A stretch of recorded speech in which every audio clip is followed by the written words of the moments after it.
Hello students, welcome back to online classes. This is the second video of your civics chapter power sharing. इस video में हम forms of power sharing के बारे में जानेंगे। तो इस वीडियो को लाइक, सब्सक्राइब और शेयर करना मत भूलिएगा। चलिए स्टार्ट करते हैं। स्टूडेंट्स, इस वीडियो में हम अपने लास्ट टॉपिक की बात करेंगे जिसका नाम है forms of power sharing in India. उससे पहले हम ये जानेंगे कि डेमोक्रेसी के क्या प्रिंसिपल्स हैं। तो उसका पहला प्रिंसिपल है people are the source of all political powers. मतलब जो लोग होते हैं किसी भी कंट्री, जो डेमोक्रेटिक कंट्री है, वहाँ पे जितने भी पॉलिटिकल लीडर्स होते हैं उनके पास जो पावर होती है वो किसके बिहाफ पे होती है? लोगों के बिहाफ पे। मतलब लोग उन्हें वोट देते हैं, इसीलिए उनके पास पावर है। अगर वो जीतते हैं तो उसकी पावर की जिम्मेदारी किसकी है? लोगों की है। लोगों ने उसको जो है वो पावर दिया है। Then second, they rule themselves through the institutions of self governance। मतलब लोगों की खुद की गवर्नमेंट होती है, मतलब जिसे उन्होंने जो है चुना होता है उस वही गवर्नमेंट रूल करती है। तो इसलिए इसे कहा जाता है कि दे रूल देमसेल्व्स, मतलब खुद से हम रूल कर रहे हैं। Then third, respect is given every group and its views. मतलब जितने भी ग्रुप्स हैं, जितने भी रिलीजन्स हैं, जितने भी हमारे कंट्री में ग्रुप्स हैं, जो भी पॉलिटिकल पार्टीज़ हैं, सबके व्यूज़ को जो है देखा जाता है और सुना जाता है, सबकी रिस्पेक्ट की जाती है। देन लास्ट है इसमें everyone has equal share in shaping public policies. मतलब जो भी पॉलिसीज़, रूल्स, रेगुलेशंस बनाए जाते हैं उसमें सबका इक्वल शेयर होता है। मतलब जो भी रिप्रेजेंटेटिव हम चुनते हैं सबकी बात को सुना जाता है, उसके बाद ही जो है पॉलिसीज़ जो है बनाई जाती हैं। ये तो बात की हमने प्रिंसिपल्स ऑफ डेमोक्रेसी की। अब हम अपने मेन टॉपिक पे आते हैं जिसका नाम है forms of power sharing in India. India में किस तरीके से पावर शेयर होता है? ये डेमोक्रेटिक कंट्री है तो यहाँ पे इसलिए पावर शेयरिंग भी ज़रूरी है। और इंडिया एक बहुत लार्ज कंट्री है तो यहाँ पे पावर को डिस्ट्रीब्यूट करना बहुत इंपॉर्टेंट है।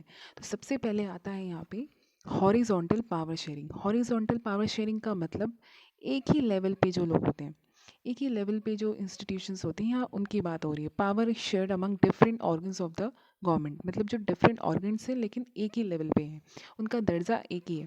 जैसे इंडियन गवर्नमेंट पे हम देखें तो लेजिस्लेचर, एग्जीक्यूटिव और जुडिशरी, ये तीन ऑर्गन्स हैं गवर्नमेंट के जिसे हॉरिजॉन्टल पावर शेयरिंग का नाम दिया गया है। लेजिस्लेचर में कौन आता है? पार्लियामेंट और लेजिस्लेटिव मेंबर्स जो कि लॉ बनाते हैं। पार्लियामेंट में जो हमारे लॉ बनते हैं वो किसके अंदर आता है? लेजिस्लेचर के अंदर। देन एग्जीक्यूटिव, जो लॉ बन गया उनको एग्जीक्यूट करने का काम, मतलब जितने भी मिनिस्टर्स हैं, ऑल मिनिस्टर, जितने भी मिनिस्टर हैं वो सब एग्जीक्यूटिव के अंदर आते हैं। जो भी लॉ बना उसको देखना, उसकी पावर, अथॉरिटी जो होती है वो किसके पास होती है? मिनिस्टर्स के पास। मतलब लॉ को एग्जीक्यूट कराने का काम मिनिस्टर्स का होता है। देन जुडिशरी, जुडिशरी का मतलब सेम है, सिस्टम ऑफ कोर्ट। जितने भी कोर्ट्स हैं, सुप्रीम कोर्ट, हाई कोर्ट, ये सब जो है किसके अंदर आते हैं? जुडिशरी के अंदर। तो ये है हमारा हॉरिजॉन्टल पावर शेयरिंग जिसमें 3 ऑर्गन्स आते हैं, legislature, executive and judiciary. Then हमारा दूसरा है वर्टिकल पावर शेयरिंग। अब ये वर्टिकल पावर शेयरिंग क्या है? ये लेवल वाइज है। मतलब सबसे पहले हम देखें तो लोकल गवर्नमेंट आती है जिसमें विलेज एरिया में हम देखें ग्राम पंचायत होती है। देन स्टेट पे अगर हम आए तो जो भी स्टेट को गवर्न करते हैं, जैसे सीएम होते हैं, चीफ मिनिस्टर्स होते हैं, वो होते हैं state government. Then union government कौन होते हैं? जो कि 29 स्टेट्स और 7 यूनियन टेरिटरीज को जो है गवर्न करते हैं, उसको हम यूनियन गवर्नमेंट कहते हैं। और इंडियन गवर्नमेंट जितनी भी गवर्नमेंट है, जैसे यूनियन गवर्नमेंट हो गई, स्टेट गवर्नमेंट हो गई, लोकल गवर्नमेंट हो गई, सबको जो गवर्न करता है वो होती है इंडियन गवर्नमेंट। देन उसके बाद आते हैं हम नेक्स्ट पावर शेयरिंग पे, थर्ड क्लासिफिकेशन पे। Power is shared among different levels of the government, ये तो हमने देख लिया। देन उसके बाद मतलब ये जो था power shared among different levels of the government, ये क्या था? Vertical form of government, vertical form of power sharing. Then उसके बाद आता है हमारा power sharing among social groups. इसका क्या मतलब है? जितने भी सोशल ग्रुप्स हैं, हमने जैसे बेल्जियम में देखा था कम्युनिटी गवर्नमेंट्स थी, जितने भी फ्रेंच थे, डच थे, उनकी लोकल लैंग्वेज और जो एजुकेशन थी उस पे जो गवर्नमेंट बनाई गई थी उसको हमने कहा था कम्युनिटी गवर्नमेंट। तो इंडिया में भी ऐसे ही जितने भी रिलीजन्स हैं, ग्रुप्स हैं, उन सबकी अलग से कम्युनिटी गवर्नमेंट है। तो ये हो गया हमारा सोशल ग्रुप्स का कम्युनिटी गवर्नमेंट। देन फोर्थ आता है हमारा power sharing among political parties. जितनी भी पॉलिटिकल पार्टीज़ हैं उनमें भी पावर्स जो है वो डिस्ट्रीब्यूट किए जाते हैं। इलेक्शंस जो है वो इंश्योर करते हैं कि पावर जो है किसी एक के हाथ में नहीं रहेगी, बल्कि उसे बांटा जाएगा। पॉलिटिकल पार्टीज़ में भी पावर को बांटा जाता है। जो भी रिप्रेजेंटेटिव जीतते हैं उनको कुछ ना कुछ पावर्स दी जाती हैं उनके एरिया के अकॉर्डिंग। तो यहाँ हमने जाना कि इंडिया में जो है किस तरीके से पावर डिस्ट्रीब्यूट किया जाता है। तो इंडिया में 4 फॉर्म से पावर डिस्ट्रीब्यूट किया जाता है, पावर शेयरिंग होती है।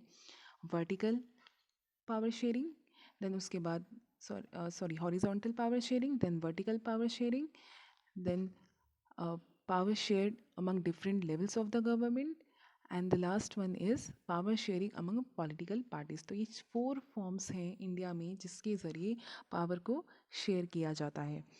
तो यहाँ पे हमारा ये चैप्टर एंड होता है। इस चैप्टर में हमने 2 कंट्रीज़ के बारे में जाना कि पावर शेयरिंग क्यों इम्पॉर्टेंट है। हमने बेल्जियम का केस देखा जहाँ पे पावर डिस्ट्रीब्यूट करने की वजह से उस देश में सुख और शांति थी। वहीं अगर हमने श्रीलंका में देखा, पावर एक ही कम्युनिटी के लोगों को डिस्ट्रीब्यूट किया क्योंकि वो मेजॉरिटी में थे, तो उसकी वजह से किस तरीके से वहाँ सिविल वॉर क्रिएट हो गया। तो पावर शेयरिंग किसी भी डेमोक्रेटिक कंट्री के लिए बहुत ज़रूरी है। तो आई होप कि आपको सारी टॉपिक्स जो हमने इस चैप्टर में रीड किए वो क्लियर हुए होंगे। तो यहाँ पर हम अपने इस वीडियो को ओवर करते हैं, हम इस चैप्टर को फिनिश करते हैं। अगर आपको कोई भी डाउट हो तो आप मुझे कमेंट सेक्शन में पूछ सकते हैं, और अगर आपको ये वीडियो पसंद आई हो तो इसे लाइक और शेयर ज़रूर कीजिए। Thank you so much.